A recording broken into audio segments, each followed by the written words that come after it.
김자림 캐스터 마감 상황 전해주세요.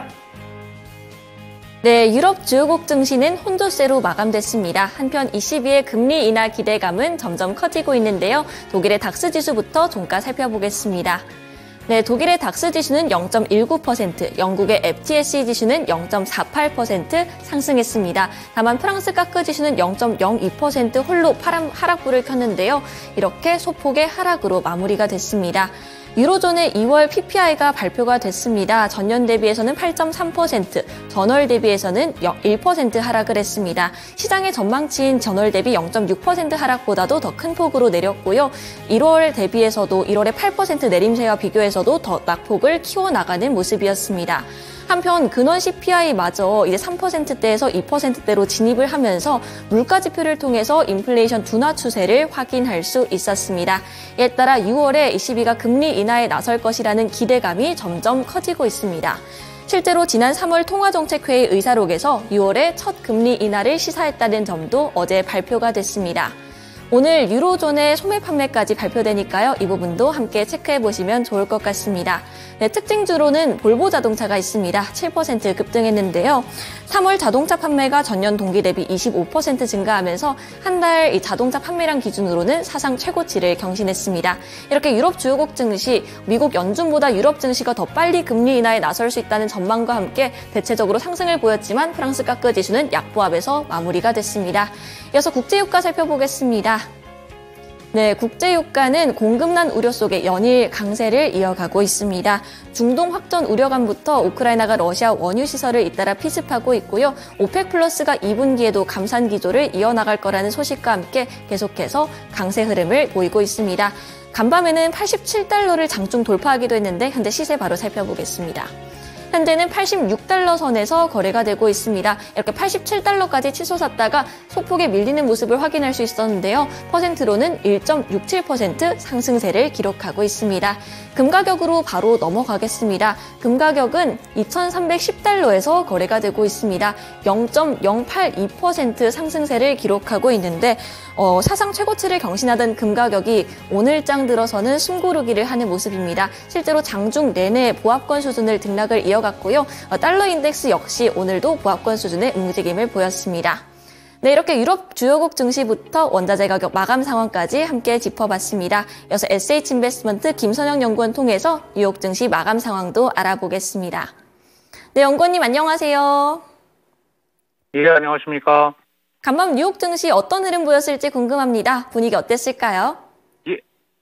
예, 미국의 고용시장이 둔화될 수 있다는 기대감으로 상승 출발했던 오늘 뉴욕 증시는 오후 들어 연준 인사들의 매파적인 발언과 국제유가의 상승세가 지속이 되면서 일제히 하락 반전됐고 지수별로는 다우지수가 1.3%, S&P 500은 1.23%, 나스닥은 1.4%, 소형주 중심의 러셀 2000은 1.08% 하락으로 거래를 마쳤습니다.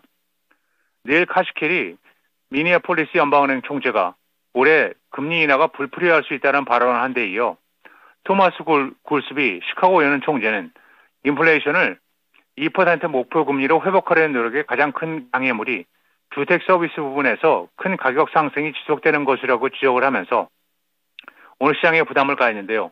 그는 신규 임대료의 인플레이션이 하락하지 않는 한 2%로 되돌리기가 매우 어려울 것이라고 경고하고 있습니다. 여기에 지정학적 위기감으로 인해 국제유가가 지난 10월 이후 최고 수준으로 상승하면서 금융시장에는 악재를 반영이 됐는데요.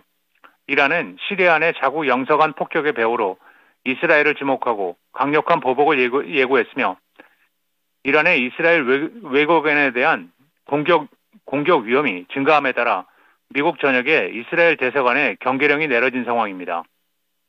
오늘 전업종이 하락한 가운데 비트코인이 4.7% 반등하면서 가상화폐의 전반을 끌어올렸고 벤치마크인 10년 만기 국채금리는 전일 대비 하락한 4.309%, 달러 인덱스가 0.1% 소폭 하락했던 반면 시장의 공포지수로 여겨지는 변동성 지수 빅스는 14%의 급등세를 나타냈습니다. 닐 카시켈이 미니애폴리스 연방은행 총재가 인플레이션 둔화가 더디고 경제가 견조하게 유지된다면 올해 금리 인하가 필요하지 않을 수 있다고 밝히면서 오늘 시장의 하락 압력으로 반영됐습니다.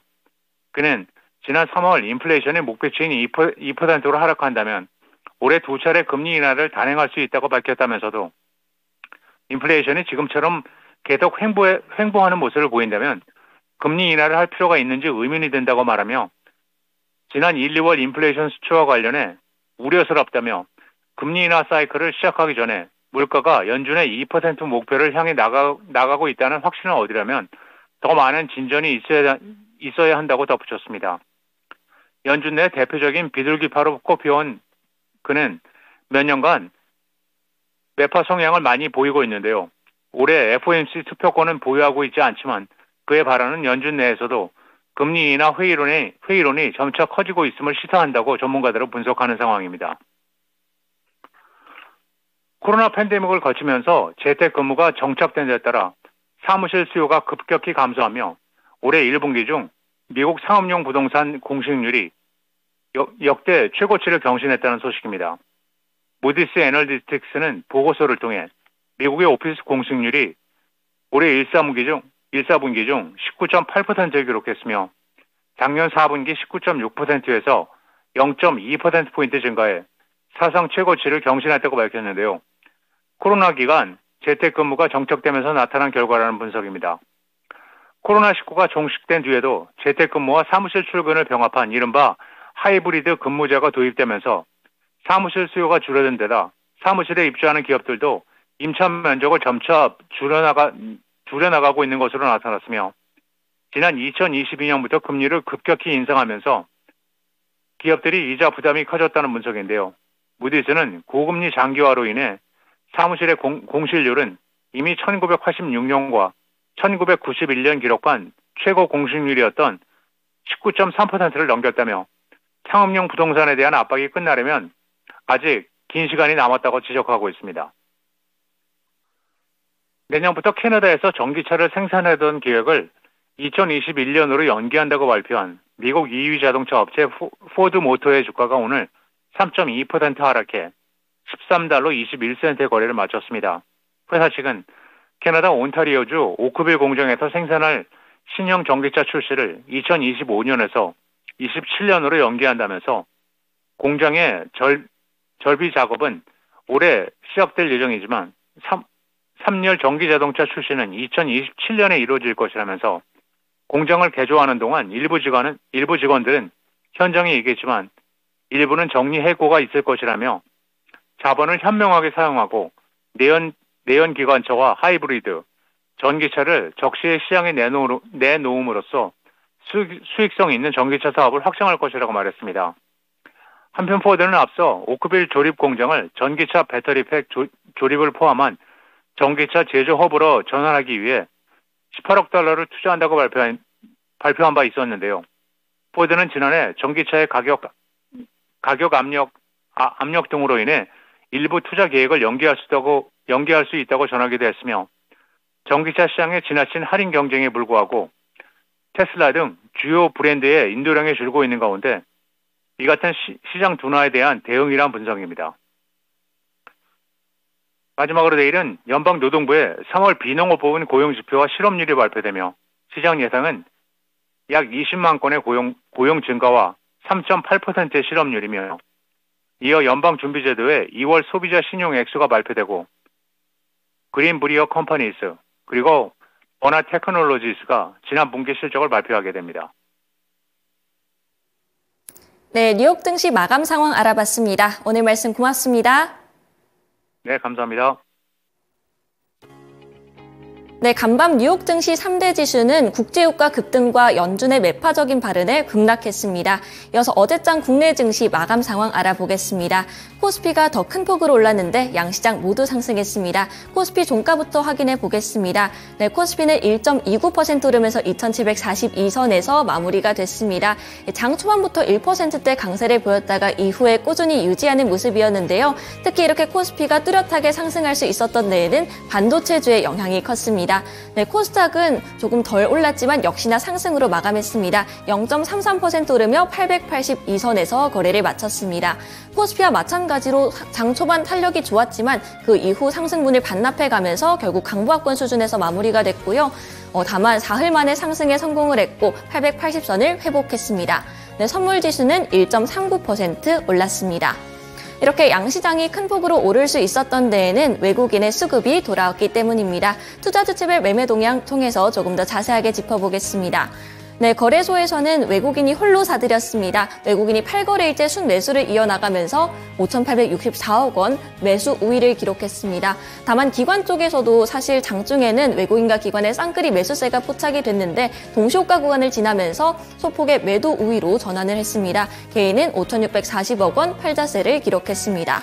코스닥 보겠습니다. 역시나 비슷한 양상이었습니다. 외국인이 1,000억 원 넘게 사들이면서 결국 지수 상승을 이끌었고요. 개인과 기관은 각각 291억 원, 702억 원 팔자세를 보였습니다. 이렇게 투자주체별 매매 동향을 통해서 외국인의 수급이 다시 우리 국내 증시에 돌아왔다는 모습을 확인할 수 있었는데요. 이 수급이 반도체주 쪽으로 많이 쏠리는 모습이었습니다. 반도체주 어제장 큰 폭으로 올랐는데 그중에서도 주인공은 SK하이닉스였습니다. 네, SK하이닉스 종가부터 살펴보겠습니다. SK하이닉스 5% 가까운 급등세가 연출이 되면서 18만 8천 원에 거래를 마쳤습니다. 19만 원 선에 다시 한번 다가서는 모습인데요. 현재 시세를부터 살펴보시면 계속해서 19만 원 근방에서 움직이는 모습을 확인할 수 있습니다. SK하이닉스가 미국 인디애나주에 HBM 공장을 건설한다는 소식과 함께 이렇게 어제장 급등세가 연출이 됐는데요. 사실 SK하이닉스만큼은 아니지만 삼성전자 역시 어제장 1%대 강세를 기록하면서 장중 85,500원을 터치했고 52주 신고가를 경신했습니다. 오늘 삼성전자의 실적 발표까지 예정되어 있으니까 한번 확인해 보시기 바랍니다. 이렇게 두 종목 모두 호재성 이슈들이 있었고 거기에 대외적인 이슈들까지 함께했습니다. 마이크론 테크놀로지가 신고가를 경신했고요. 거기에 이제 대만이 강진으로 인해서 반사이익 수혜 기대감이 나와 있었습니다. 이렇게 반도체주 전반적으로 여러 가지 모멘텀들이 나와 있었기 때문에 기존의 섹터 내에서도 테마별로 조금 움직임이 달랐다가 어제장에서는 대부분의 반도체 종목들이 상승으로 마감했습니다. 그 중에서도 HBM 관련 종목들 살펴보겠습니다. 네, HBM 관련 종목들 중에서는 YC캠이 가장 큰 폭으로 올랐습니다. 29.8% 오르면서 가격 제한폭까지 올랐고요. 외에도 이오테크닉스가 20% 넘는 급등세가 연출이 됐습니다. PSK홀딩스, K시텍 같은 종목들도 각각 8%, 4% 정도의 상승률을 이어갔습니다. 네, 넘어가서 유리기판 관련주 바로 살펴보도록 하겠습니다. 유리기판 관련 종목들이 연이틀 강세입니다. AMD가 이제 유리기판을 반도체 제조에 도입을 한다는 소식과 함께 공급망 구축에 나섰는데요. 우리나라 기업 중에는 삼성전기가 있고요. 사실 수요일장에서 삼성전기와 SKC는 약세 흐름을 보였지만 어제장에서는 상승으로 전환하는 모습을 확인할 수 있었습니다. 그리고 램테크놀로지, YC캠 같은 종목들은 상한가에 오전장부터 진입을 하고 오후장까지 계속해서 그 탄력을 유지해 나갔다는 점까지 한번 확인해 보시기 바랍니다. 또 간밤 미국에서는 이제 필라델피아 반도체 지수가 3%대 하락세를 보였는데요. 특히 마이크론이 3% 내렸고 AMD는 무려 8%대 급락세가 연출이 됐습니다. 네, 넘어가서 이렇게 반도체주와 함께 엮여 있다라고 볼 수 있는 전력기기주 함께 살펴보겠습니다. 미국 AI 산업이 급증하면서 전력 수요 역시 급등하고 있는데요. 이 전력기기 관련 종목들 실적 개선 기대감까지 나와 있습니다. 사실 미국에서 이 전력기기 관련 종목들도 좋은 흐름을 보였는데 콘스텔레이션 에너지, 비스트라 에너지, 이튼 같은 종목들이 각각 1, 2% 강세를 기록했습니다. 우리 국내 관련 종목들도 함께 살펴보겠습니다. 일진전기 20% 굉장히 강한 상승 탄력을 보여줬습니다. 외에도 재룡전기나 대원전선, 효성중공업 같은 종목들도 각각 8%에서 10% 정도 상승률을 기록을 했는데요. 이 전력기기주 관련해서도 전선주들 조금 더 자세하게 짚어보겠습니다. 네, 구리 가격이 강세를 요즘 보이고 있는데요. 톤당 9,000달러를 넘어섰다고 합니다. 중국에서 재련소들이 감산에 합의를 하면서 이렇게 구리 가격이 급등을 하게 된 건데 이 전선 종목들은 원자재 비중이 크게 차지를 하기 때문에 구리 가격에 민감하게 반응을 할 수밖에 없습니다. 네, 이렇게 전선 관련 종목들 중에서 전력기기 관련 종목들 중에서 전선 관련 종목들은 구리 가격의 급등세에도 영향을 받았다는 점 한번 확인해 보시고요. 역시나 이구산업이나 풍산 같은 비철금속주 역시나 강세를 기록했습니다. 네, 마지막으로 더 PBR 종목들 함께 살펴보겠습니다.